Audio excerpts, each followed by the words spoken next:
को हार्दिक बधाई, शुभकामनाएं।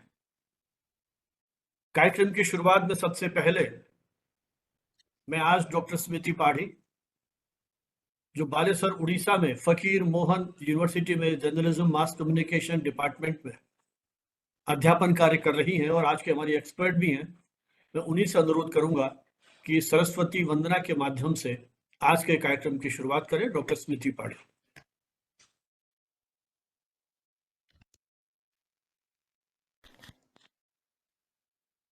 धन्यवाद सर।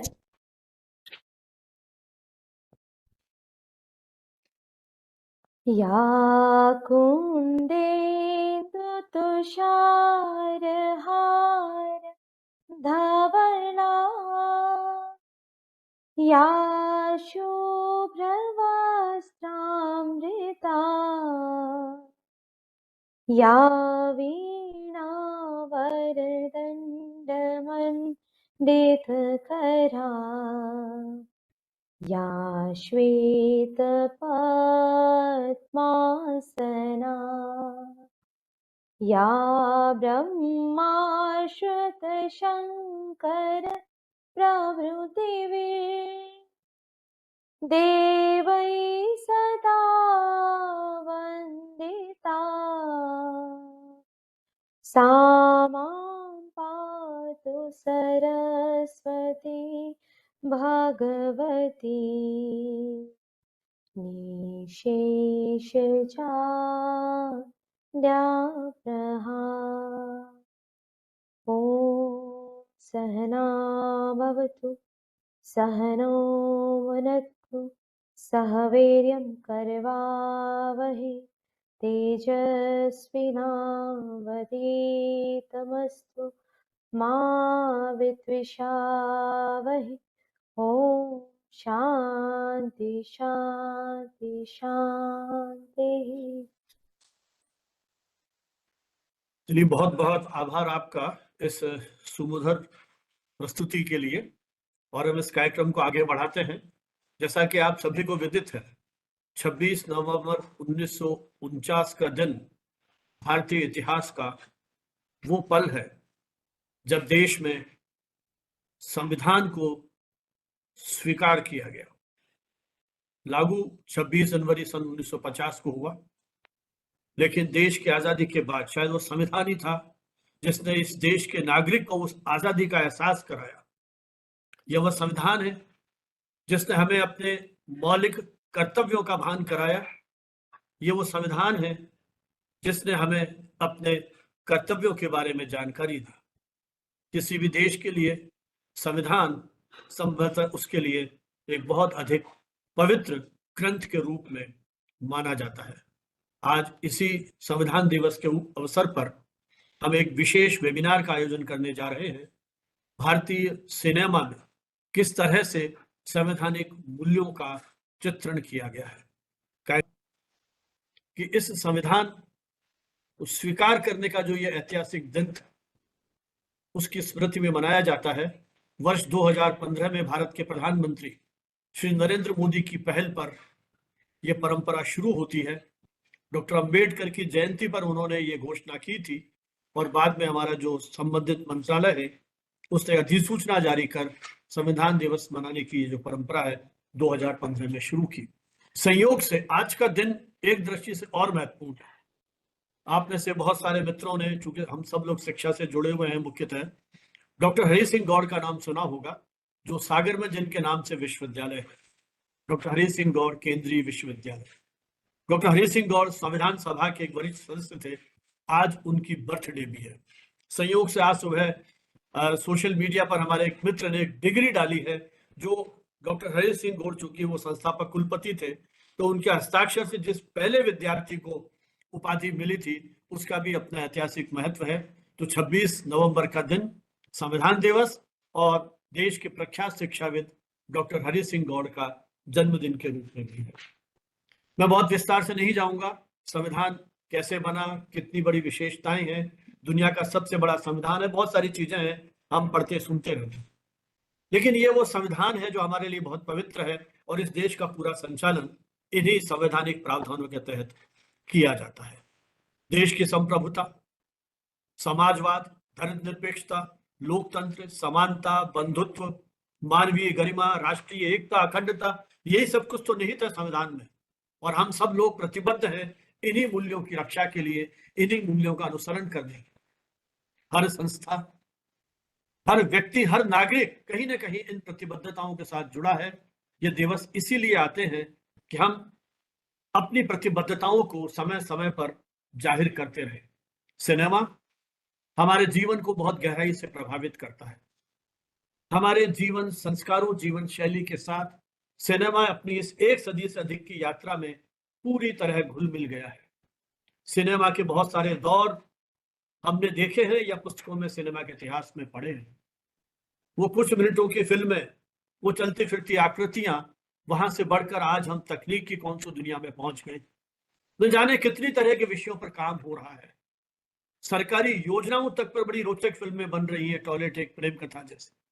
तो भला संवैधानिक मूल्य उन हमारे फिल्मकारों से कैसे छूट सकते थे। मुझे तो कई बार लगता है, जब मैं ये विषय को थोड़ा देख रहा था, पढ़ रहा था, तो आजादी से पहले भी उन मूल्यों को लेकर के हमारे यहाँ पर फिल्में बनाई गई। जिन मुद्दों को लेके हमारे समाज सुधारकों ने आंदोलन किए, कहीं ना कहीं फिल्मों में भी वो प्रतिबंधित हुए। 1936 में अछूत कन्या, हिमांशु राय और देविका रानी, एक ब्राह्मण और अछूत कन्या की प्रेम कथा पर केंद्रित ये फिल्म नीचा नगर, गरीबी अमीरी के भेद को मिटाने की बात। तो जाति पाति, गरीबी अमीरी या जिन मुद्दों से हम उस समय जूझ रहे थे, फिल्मकार ने उन पर भी आम आदमी का ध्यान आकृष्ट किया। और बाद में आजादी के बाद विमल रॉय की फिल्म सुजाता 1959 में सुनील दत्त और नूतन फिर उस मुद्दे को एक अलग तरीके से उन्होंने उठाने की कोशिश की। तो कहने का मतलब यह है कि हमारी इन फिल्मों ने या फिल्मकार ने, अभिनेता अभिनेत्रियों, पटकथा लेखकों ने कहीं इस देश की अस्मिता से जुड़ने का प्रयास समय समय पर किया। तो ये जो संवैधानिक आदर्श है, जो आज हमारी चर्चा का मुख्य विषय है, उस पर हम इन्हीं बातों पर विचार करेंगे कि फिल्मों ने किस तरह से उन मूल्यों को जीवंत बनाया। विक्की कौशल की Uri, the surgical strike, Ajay Devgn की Bhuj, the pride of India, या और पुरानी फिल्मों की बात करूं, राज कपूर की जागते रहो, बी.आर. चोपड़ा की नया दौर, गुरुदत्त की प्यासा, महबूब खान की मदर इंडिया, श्याम बेनेगल की मंथन, कृषक जीवन की व्यथा कथा, महाजनी लूट, ऐसा न जाने कितनी विकृतियां थी समाज में जिनको लेकर के फिल्में बनाई गई।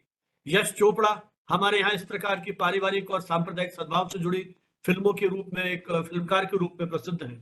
1959 में फिल्म आती है धूल का फूल, तू न हिंदू बनेगा न मुसलमान बनेगा, इंसान की औलाद है इंसान बनेगा। सांप्रदायिक सद्भाव की बात करती है फिल्म। लेकिन कहीं कहीं मुझे यह भी लगता है कि फिल्मकार कभी इस तरह की फीलिंग भी देते हैं कि जब कानून व्यवस्था को, अपना नायक जो है वो कानून व्यवस्था को अपने हाथ में ले लेता है। एक फिल्म का नायक एक पुलिस अधिकारी के रूप में अपराधी को या अभियुक्त को वही दंड दे देता है। तो वो जो हमारी न्यायिक प्रक्रिया है उससे हट करके, तो क्या यह संवैधानिक मूल्यों के प्रति किसी प्रकार का आघात नहीं है? तो उन फिल्मों ने जहां संवैधानिक आदर्शों की, मूल्यों की रक्षा की है, वहीं कभी कभी ऐसा दौर भी आया है। न्यूटन नाम की फिल्म आती है जिसने मताधिकार या मतदान की जो बात है उसको किया। लेकिन कुछ ऐसे डायलॉग्स भी मैंने पढ़े हैं जहां इस बात की और आलोचकों ने चिंता प्रकट की है, यदि इस तरह की भावनाओं को प्रचारित किया गया तो ये समाज में, समाज के लिए, कानून व्यवस्था के लिए, शांति सद्भाव के लिए घातक हो सकती है। इस प्रकार के विवाद कई बार हमारे सामने आते हैं। तो चूंकि फिल्में आम आदमी के जीवन के साथ बहुत गहराई से जुड़ी हुई है, कहीं ना कहीं वो उनकी भावनाओं को प्रभावित करती है। रंग दे बसंती, मृत्युदंड, आरक्षण, चक दे इंडिया जैसी फिल्में महिलाओं को यदि अवसर मिले तो वो क्या नहीं कर सकती हैं। आज हम रिजर्वेशन की और उन सब बातें कर रहे हैं, तो कहीं ना कहीं इन मुद्दों को फिल्मों ने उठाया है। आतंकवाद पर मणिरत्नम की फिल्म रोजा, दबंग, बहुत सारी ऐसी फिल्में हैं जहां इन मुद्दों को मैं यूं कहूं कि थिंक, रिफ्लेक्ट एंड एक्ट, सोचें, कहीं आपके जीवन प्रतिबंधित हो और फिर आप कार्य करें। तो 2 बीघा जमीन विमल रॉय की आई, जिसमें छोटे किसानों की जो जमीन है उस पर किस तरह से प्रहार किए गए, पूंजीगत व्यवस्था के खिलाफ कैसे माहौल बनाया गया। तो बहुत बहुत सारी फ़िल्मों की बात कर सकते हैं जिनकी विस्तार से चर्चा हमारे एक्सपर्ट करेंगे। लेकिन पृष्ठभूमि के रूप में मैंने कहा कि फ़िल्मों का हमारे यहाँ जो महत्व रहा है, वो नकारात्मक भी है तो सकारात्मक भी है। आवश्यकता है इन मूल्यपरक जो इस तरह की फ़िल्में बनी हैं, इनको प्रोत्साहित करने की, कहीं चर्चा करने की। उसी उद्देश्य से हमने ये आज चर्चा जो है यहाँ रखी है और सबसे पहले मैं आमंत्रित कर रहा हूँ डॉक्टर स्मृति पाढ़ी को।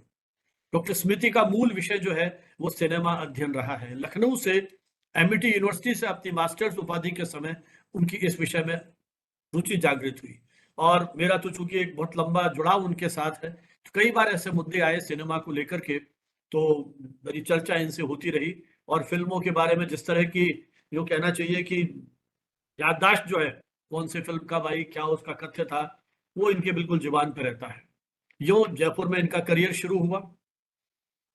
जयपुर नेशनल यूनिवर्सिटी से अपनी टीचिंग करियर की शुरुआत की, फिर आईसीजी एक कॉलेज है आईआईएस यूनिवर्सिटी के अंतर्गत, तो वहाँ पर आपने पढ़ाया और उसके बाद अहमदाबाद की स्पोर्ट्स यूनिवर्सिटी में कुछ समय तक आपको काम करने का अवसर मिला और स्पोर्ट्स यूनिवर्सिटी में रहते हुए आपने स्पोर्ट्स जर्नलिज्म का एक नया पाठ्यक्रम तैयार किया, उसकी नेशनल कमेटी में भी आप रही, उसका सिलेबस वगैरह तैयार किया और वहाँ रहते हुए आपका एक जो महत्वपूर्ण कंट्रीब्यूशन था, लगभग आपने 200 एपिसोड्स तैयार किए, लगभग 20 से 30 मिनट तक के स्पोर्ट्स जर्नलिज्म और स्पोर्ट्स को विविध पक्षों को लेकर के।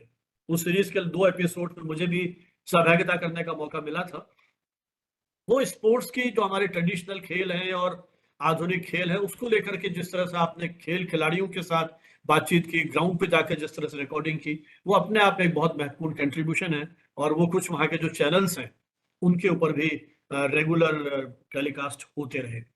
संयोग से चूंकि आप मुख्यतः उड़ीसा से बिलोंग करती हैं, पढ़ाई आपकी यूपी में हुई, पीएचडी आपने महाराष्ट्र में किया, करियर की शुरुआत राजस्थान से की, तो मैं तो पूरा एक राष्ट्रीय चरित्र के उसमें देखता हूँ किस तरह से इन्होंने जगह जगह अलग अलग राज्यों की संस्कृति को देखने समझने का एक तरह से अनुभव लिया है और अब आप अपने लगभग घर के पास बालेश्वर उड़ीसा, वहाँ पर फकीर मोहन यूनिवर्सिटी है, वहाँ पढ़ा रही है और वहाँ भी एक नया प्रयोग आपने किया है। परिचय नाम से एक श्रृंखला शुरू की है अपने विभाग में और विश्वविद्यालय में जो भी एक्सपर्ट्स आते हैं विभिन्न क्षेत्रों के, चाहे वो राजनीति से जुड़े हैं, चाहे वो विज्ञान से जुड़े हुए हैं, चाहे वो शिक्षा से जुड़े हुए हैं, तो इस प्रकार के जो एक्सपर्ट्स आते हैं उनको वो अपने स्टूडियो में, अभी हाल ही में इनका स्टूडियो बना है, अपने स्टूडियो में ले जा करके उनकी उस एक्सपर्टीज पर केंद्रित वो आधे आधे घंटे के इस तरह के वीडियोस बना रही हैं। अभी आपने बालेश्वर की जो एसपी है उनका बहुत ही एक लाइव किस तरह से ग्राउंड पे जा करके और उनके जीवन पर केंद्रित वो एक इंटरव्यू लिया है जो काफी चर्चित रहा है।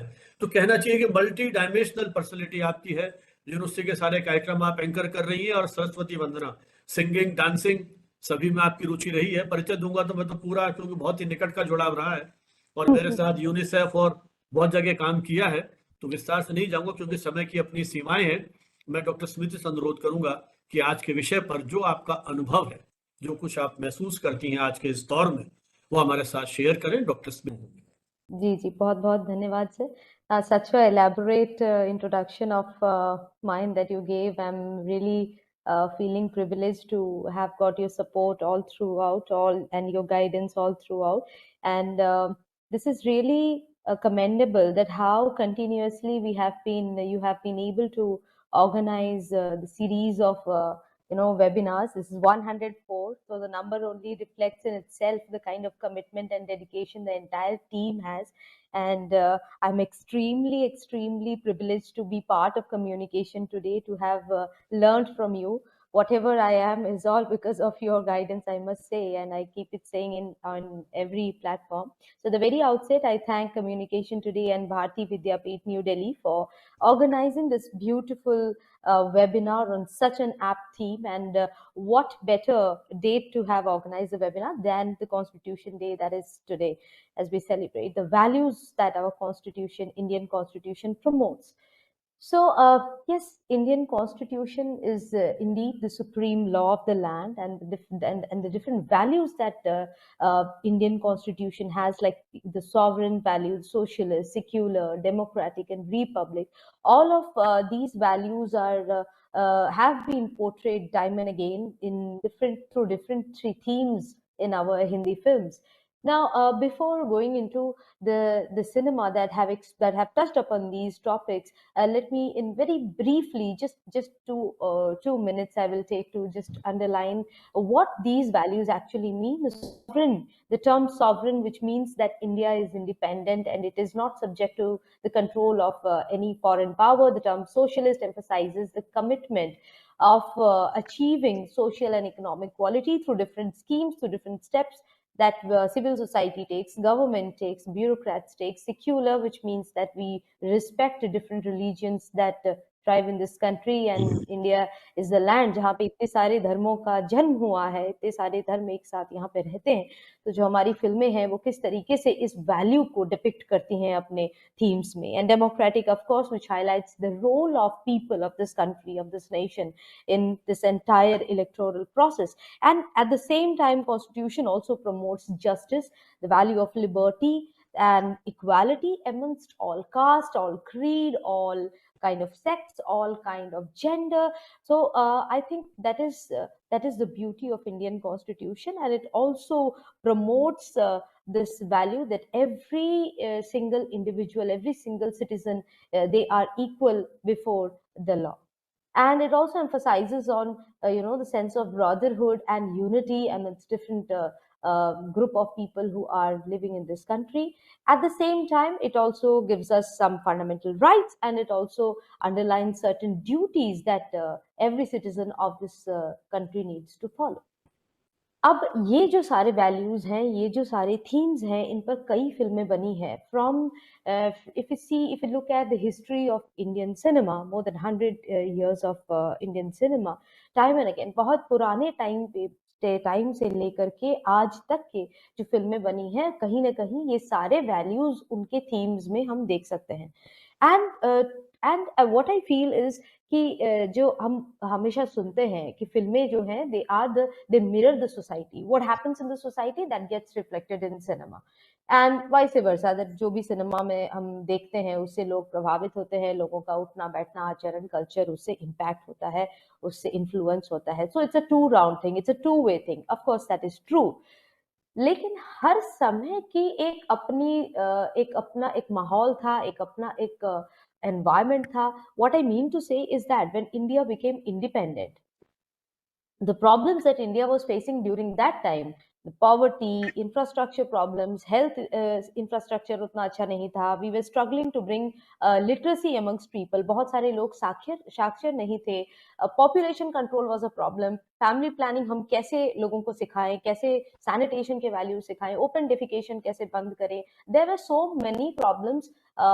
5-year plans नया नया लागू हुआ था. So the directors and the filmmakers of that time tried and made films on these themes. तो जब इन themes पे movies बनते थे, caste discrimination, untouchability आज से 50 साल पहले, 60 साल पहले बहुत अधिक मात्रा में था. एंड लोगों के मन में वो बसता था, लोगों ने उसको आत्मसात कर लिया था. उनके पूरे जीवन का वो एक हिस्सा बन चुका था. Now to tell them that it is wrong, something is right, उनको वो चीज समझाना बहुत मुश्किल है in terms of words.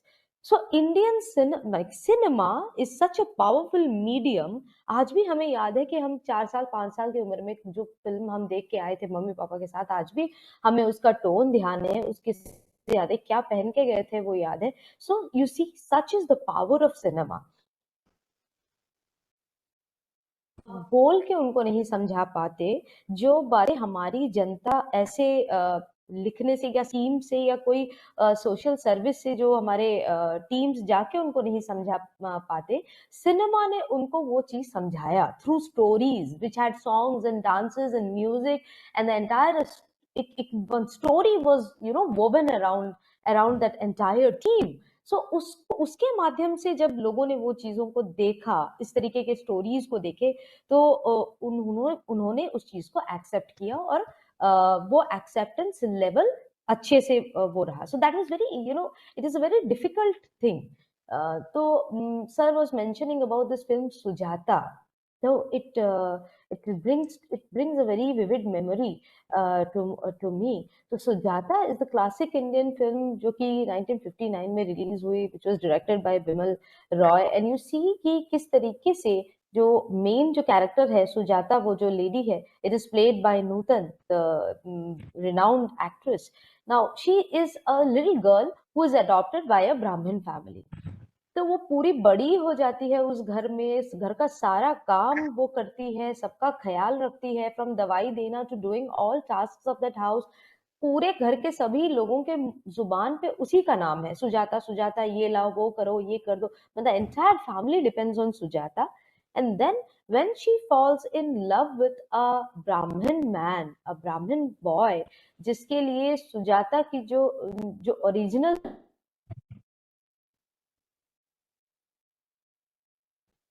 Sujata उसको देखती है, तो जो एक्चुअल जो बेटी है उसके लिए उन्होंने पसंद किया है ब्राह्मण लड़की को। Sujata falls in love with that Brahmin boy. The entire family forgets what she has done for this entire lifetime of hers. वो भूल जाते हैं। अचानक से सुजाता एक पर्टिकुलर लेवल से वो गिर के, वो सारा प्यार, वो सारा रिस्पेक्ट, वो कहीं बिल्कुल मिट्टी में मिल जाता है। सो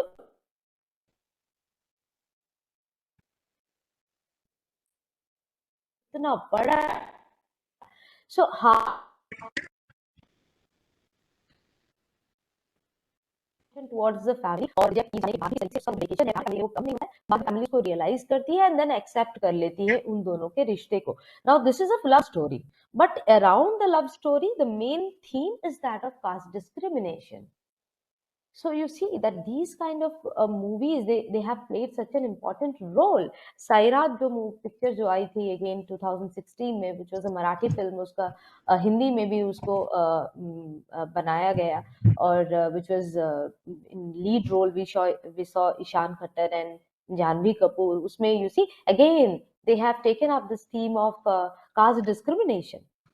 And last she commits suicide. I mean, she doesn't commit suicide. I mean, she's killed by her own family. The girl is killed by her own family just because she has married out of her caste. Similarly, Bandit Queen was such a talked about movie in 1994. Shekhar Kapoor ने जिसको direct किया, इस biographical जो film है, जो फूलन देवी जी के जो life पे निर्धारित है, it is centered around her entire life. You see, while it focuses on this other issues, उस पर्टिकुलर जो उस जगह के दूसरे सारे जो इश्यूज हैं उसको भी वो लेकर के सामने आती है, but again the film shows that how caste discrimination was at its peak in that particular area, and how the higher caste upper caste people have exploited that lady. Ritwik Ghatak की जो फिल्में हैं, मेघे ढाका तारा, अगर आपने सुवर्ण रेखा देखी है, तो उस समय पार्टीशन हुआ ही था, and most of his films were based on this refugee camps, कि किस तरीके से लोग रिफ्यूजी कैंप में रह रहे हैं, उनकी क्या समस्याएं हैं, वो कैसे उन सारे समस्याओं को पीछे छोड़ के कैसे जीवन में वो एक अपने नॉर्मलाइज करने की कोशिश कर रहे हैं अपने जीवन को। तो आप सुवर्ण रेखा जो एक नदी का नाम है एक्चुअली, उसके उसके तट पर किस तरीके से ये एक परिवार की कहानी है, एंड देन उसकी जो एक बड़ा दर्दनाक एंडिंग है, एंड देन उसकी पूरी जो आप देखेंगे थीम के बीच में वो कास्ट डिस्क्रिमिनेशन है, एक्सेप्टेंस है नहीं इंटरकास्ट मैरिज को लेकर के, एंड देन फाइनली लोगों की जाने गई हैं, लोग सुसाइड किए हैं या मर्डर किया गया है। cinema, or friendly relation between our between two or more nations, friendly relations between two communities. I think they all can be promoted through our Indian cinema. The list is long, and I think there are so many things to talk about it. I mean, एक entire एक पूरा दिन ही लग जाए, but then समय की अपनी एक सीमा है इस छोटे से समय में। I hope कि एक इस पूरे एक जो चर्चा को एक कहीं छोटा सा एक दिशा में दे पाई, इसी आशा के साथ मैं अपने इस वक्तव्य को यहीं विराम देना चाहूंगी। Thank you so much for inviting me, and thank you so much for giving me your precious time. Thank you, Professor Hoda. Thank you, Professor Bhanawat. Thank you, बहुत everyone. बहुत धन्यवाद डॉक्टर स्मृति, आपके इस सारगर्भित उद्बोधन के लिए। आपने अपने निर्धारित समय में किस तरह से फिल्मों ने जातिगत भेद और जो हमारा जेंडर इनइक्वलिटी है, लैंगिक असमानता, उनको दूर करने में महती भूमिका निभाई। फिल्में समाज के दर्पण के रूप में हमारी समकालीन समस्याओं को, समकालीन चुनौतियों को सकारात्मक ढंग से देखते हुए उस मानसिक बदलाव की प्रतीक हो सकती हैं।